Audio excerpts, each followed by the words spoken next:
Well, the most basic reason that I write op-eds, I have to admit, is at some level a selfish one. Although I study human religions, I'm not a Hindu. I don't believe that I'm going to be reincarnated. I have one life. And I don't want to spend it writing books that maybe 2,000 or 3,000 people read. The other things I've authored have been historical monographs. I believe in them. I wouldn't do them if I didn't. But I'm also sanguine about their influence and their effect. I'm a person in whom my culture has invested a great deal in terms of my education. And I feel that it's part of my duty to find a set of readers who are not just people like me. It's not to say that I begrudge history or historians. I take it seriously and I do it, but it's not enough. I feel that, frankly, it's part of my responsibility as an educator and as a scholar to engage American citizens who aren't professors or teachers or historians. I actually think it does make me a better scholar and teacher. And the reason it does is it forces you to distill what you think into a very small space and also into actual English. We all know that in academia there's a great deal of jargon. You'll hear verbs like instantiate a lot. I don't even know what instantiate is, actually, and I'm a professor myself.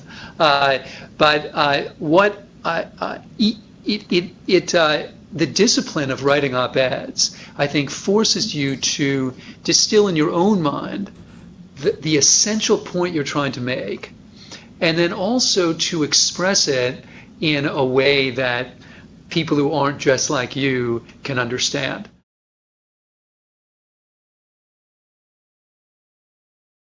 A lot of the time, a teacher is actually in an act of distillation, even of simplification, right? You have a whole mess of events and concepts. You can't and should not present them in all their complexity.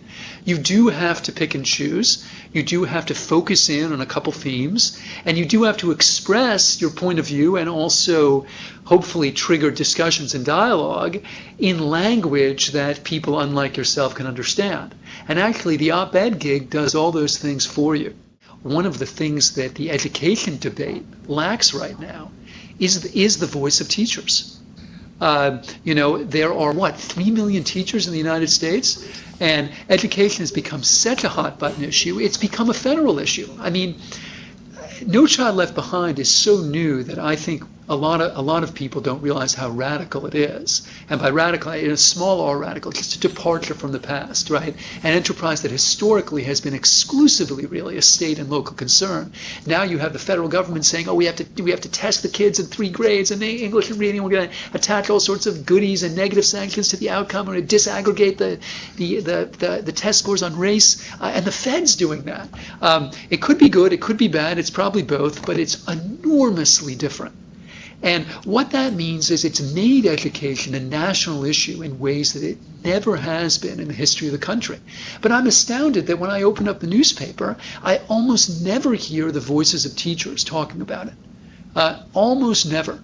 I think that one of the best things that could happen to both the education profession and the dialogue about education and democracy in this country would be for teachers themselves to take to the newspapers and take to the airwaves. I think there's an enormous opportunity there precisely because the issue has been, if you will, federalized.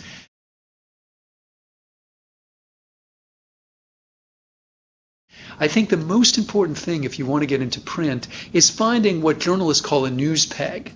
And a news peg, obviously, is something that has just happened, like an anniversary, that they can peg the story to. This is easier said than done for a lot of reasons. One of them might be that you have no time that week when this event happens. The good things about anniversaries, which Bart mentioned, is actually you can plan on those. An anniversary is a strange event because it's an event you know that's going to happen. Most events are not like that. I read the newspaper with an eye to, and this is a little sick, I have to admit, with an eye to writing op-eds, and often I'll have what I think is a pretty good idea about an event, and I just don't have time to do it. And, life is like that sometimes. But if you want to get into print, timeliness is next to godliness. And you do have to strike quickly. it seems to me then the next step, of course, is finding a way to express it, not just in a distilled manner, but also in a manner that's going to catch somebody's eye. And I think professors especially are poorly trained to do that, because often they'll begin a piece of writing with a phrase like, "Scholars have long debated the nature of Coca-Cola." And I have to say, I'm a scholar and I don't care about that. I mean, imagine somebody who wasn't a scholar. So what you need some sort of hook, and there are instrumental reasons for this. You need a hook because whoever you're sending it to is looking at sometimes hundreds of these things a day. And if you begin with "Scholars have long debated," unfortunately, especially given what's happened to newspapering, they're not going to read the rest. I've had lots of editors tell me this, that they look at the lead, and if the lead hooks them, they keep going, and if not, there are other things to do. These op-ed pages used to have dozens of people working on them, and now sometimes they have one or two. Mm-hmm. So unfortunately, it is a numbers game. And so, what you need is a hook to draw the reader in. It could be a question. If you're a teacher, often a personal experience. I mean, one of the great things about education is, in a sense, everyone's an expert. Because except for a tiny handful of Americans, everybody has been to school. So often a great hook, a great lead is, I was teaching a class the other day and this kid said X. And the reason that's a great lead is everyone's been in class, pretty much. Some kind of class. So it can be a personal experience, it can be a question. Often quizzes work nicely, like here's a quiz, who said the following? Anything that draws the reader in.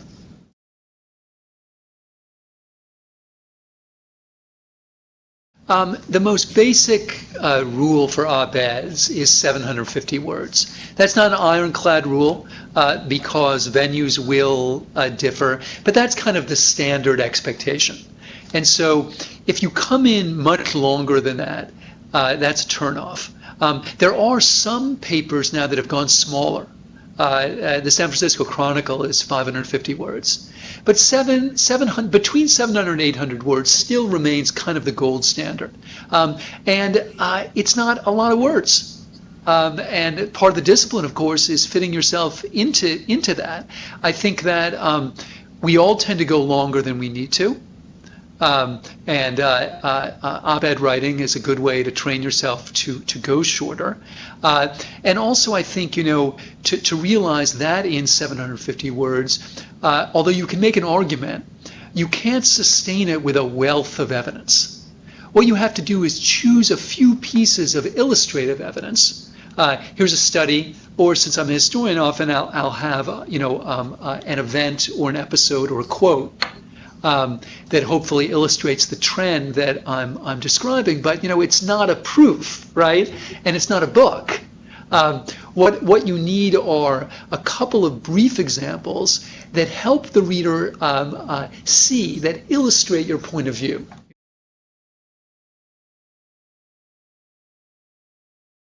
When I give a talk about op-eds, I always talk about the 3 Ps, and the 3 Ps are prompt, pithy, and persistent.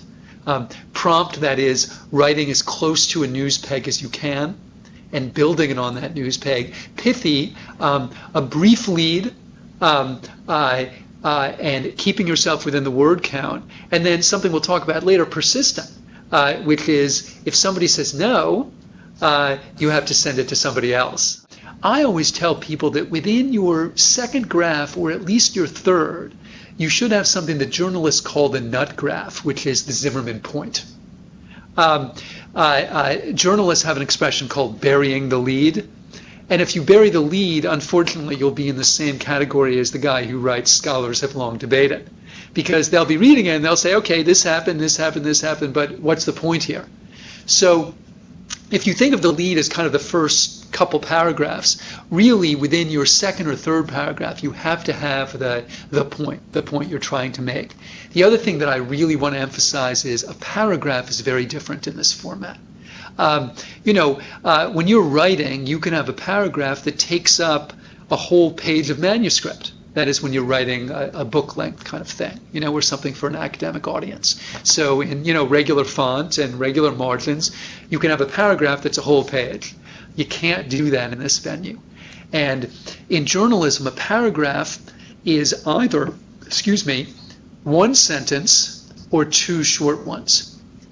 And this, of course, makes the English teacher residing within us very angry, because all of us in 8th grade were taught that you can't have a one-sentence paragraph. You know what? You can. You can't in your 8th grade English class, but you can have them in op-ed. You can have lots of them. Or you can have two short sentences. If you go longer than that, it's going to be a turnoff because it doesn't look like journalism anymore. It doesn't fit within the kind of the expected framework of a newspaper. Mm-hmm. So, that's the pithy part. Getting to your point right away, keeping your paragraph short, choosing a couple of little nuggets that illustrate your point, and then hopefully at the very end, coming back to that main point.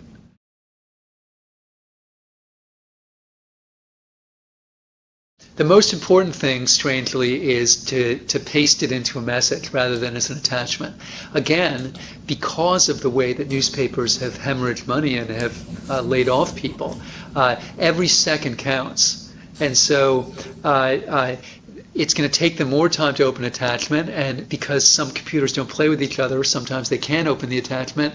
And you can do away with all that just by pasting it right in. The other thing that's really important is you want a salutation at the beginning that is also extremely short and extremely pithy. Dear such and such newspaper, below please find an op-ed that picks up on yesterday's news that da-da-da-da-da. Please let me know by, and then give a date if you're interested in using it. And then, this is hugely important, your phone number. A lot of people forget to put that in, and that improves your chances too. Because if it's going to take them more time to track you down, that's a serious disincentive from their point of view. So I do think it's good to say, please let me know by X date. Because then if you haven't heard, it's perfectly fair for you to go and pitch it to somebody else. If this is something you know is going to go away next week, whatever the peg is, if this event is something that's very brief, it seems to me quite legitimate to say, please let me know very soon. If it's something that's a little bit more reflective and about a trend rather than an event, then you want to give more time. I should point out that there are a couple of newspapers that require exclusivity, and what that means in real English is that they won't take a piece unless they can be the only paper to publish it. And those are the ones that you might expect. They're the New York Times, the Washington Post, the Wall Street Journal, the LA Times. And for those, you've got to be very careful because they're only going to want it if nobody else has it. And so you have to go one by one, because obviously you don't want it to commit to one place and to the other at the same time. But I think it's perfectly fine to give people little deadlines, especially if the news peg is so urgent that you know it's going to melt away soon.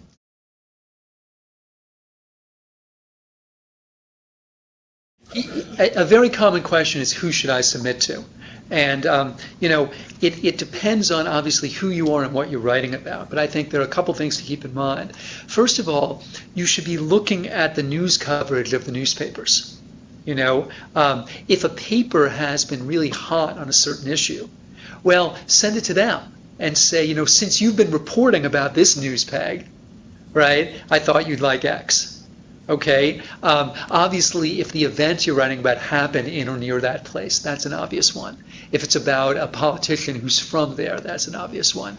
And then with respect to your own biography, if you're from there, if you teach in that community or you were a student in that community, I think that improves your chances as well. One other thing on this subject that I forgot to mention is at the bottom of your piece, you should have what's sometimes called a slug or a tagline, which is a description of you. So Jonathan Zimmerman teaches history and education at New York University.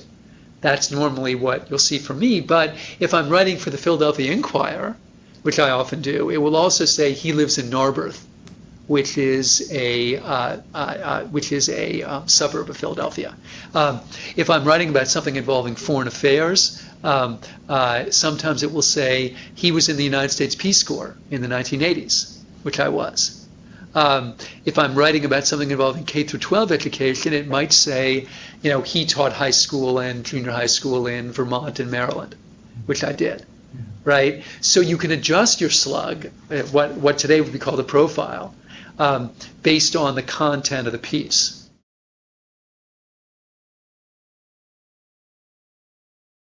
On the prompt, pithy, and persistent triad, I think we've talked a lot about prompt and pithy, but I did want to add something about persistent. Most people get rejected, and you will get rejected too. And if you like the piece and you believe in it, send it to somebody else. I think another way that this op-ed gig has helped me as a scholar is that it's inured me to failure. It's made me accustomed to failure because I fail every day. And one of the things you discover is how much luck is involved of various kinds. Sometimes an editor will say to me, I really like this piece, but I just bought one on the subject, so I'm full up. Or else they'll say,